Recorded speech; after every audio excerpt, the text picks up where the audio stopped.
Malaysia dan jurnalis Suara Rakyat bergema di channel ini. Nampaknya Tuan Ibrahim Tuan Man Tuan Ibrahim Tuan Man berjaya mengejutkan Hadi Awang. Berjaya mengejutkan Hadi Awang, berjaya mengejutkan semua berapa juta lepas ini. Cuba-cuba untuk pancing-pancing rakyat, tapi termakan ludah sendiri. Termakan ludah sendiri, terjilat ludah sendiri. Sebelum itu saya mau tanya, tuan-tuan dan perempuan yang dihormati sekalian, ketika PAS jadi kerajaan selama berapa bulan? 33 bulan bersama dengan Muhyiddin Yassin, buat pertama kalinya dalam sejarah. Apa yang PAS sudah buat? Adakah PAS mengurangkan jumlah judi di Malaysia? Adakah jumlah judi ataupun cabutan perjudian lah ialah di Malaysia yang dibuat secara sah itu dikurangkan? Ini bukan dibuat secara tak sah tau, ini dibuat secara sah dengan kebenaran dari kerajaan. Cabutan itu dibuat secara sah dengan kebenaran dari kerajaan. Ketika itu kerajaan adalah PAS dan Bersatu Perikatan Nasional. Adakah perjudian dikurangkan? Adakah tempat-tempat disko-disko, adakah yang ditutup? Ada. Waktu itu PKP, memang kena tutup PKP. Waktu itu PKP.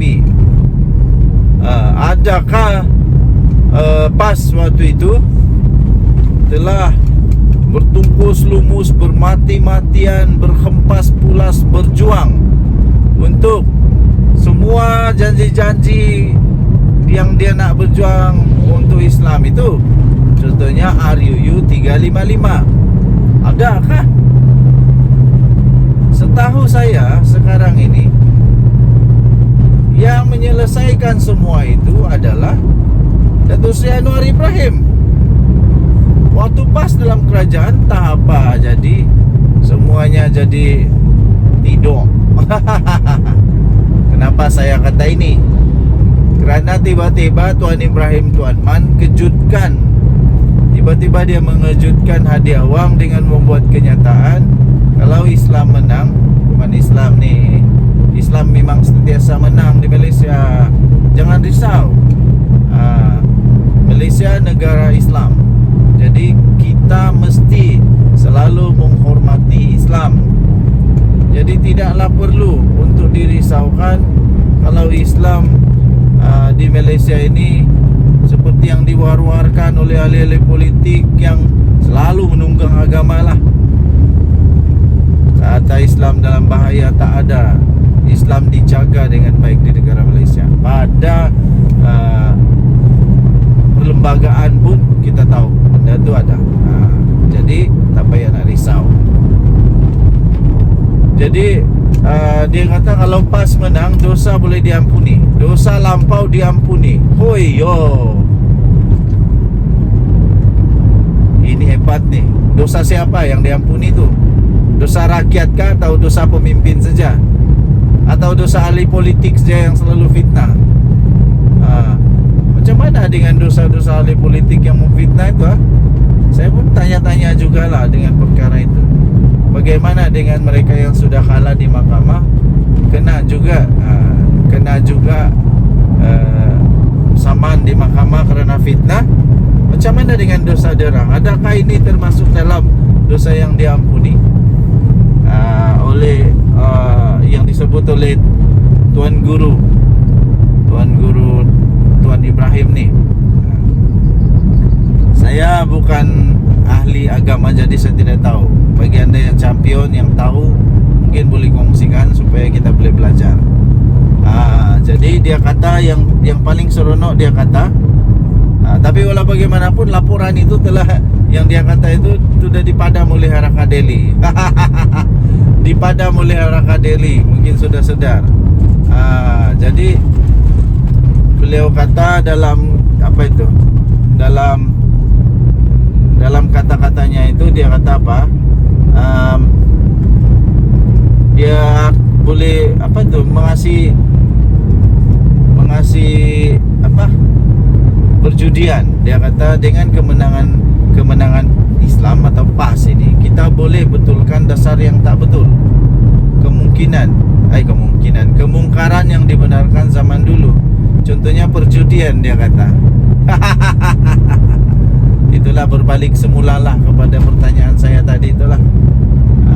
Jadi Denyut Nadi Suara Rakyat bergema di channel ini. Jangan lupa tekan butang subscribe, like dan share. Bye bye.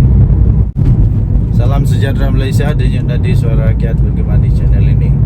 Baru sebentar tadi saya dapat maklumat, diberitahu bahawa kita baru saja kehilangan seorang lagi permata negara Malaysia.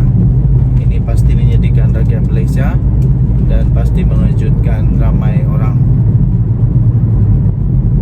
Baru sebentar tadi diumumkan perginya Pian Habib. Pian Habib dilaporkan sudah pun meninggal dunia.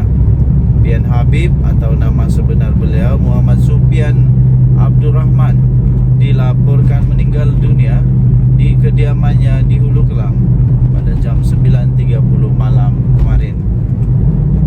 Jadi kita mengucapkan takziah kepada keluarga besar Pian Habib.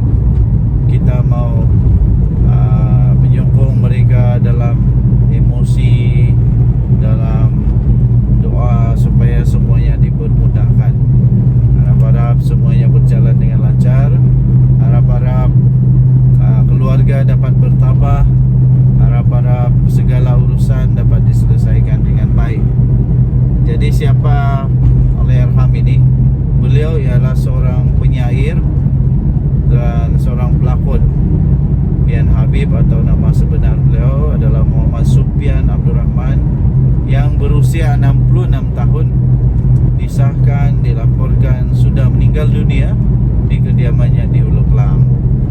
Berita pemergian seniman itu telah disahkan sendiri oleh istrinya di hantaran Facebook milik Pian Habib.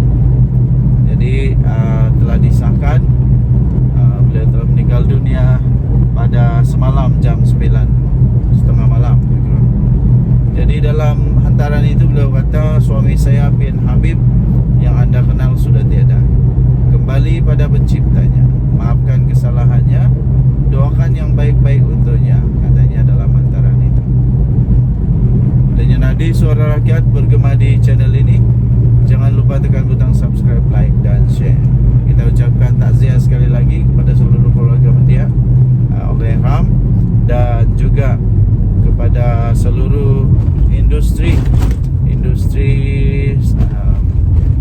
kreatif negara Malaysia. Semoga kemergian ini dapat diterima dengan baik dan ya semuanya okey-okey saja. Kita jumpa lagi. Bye.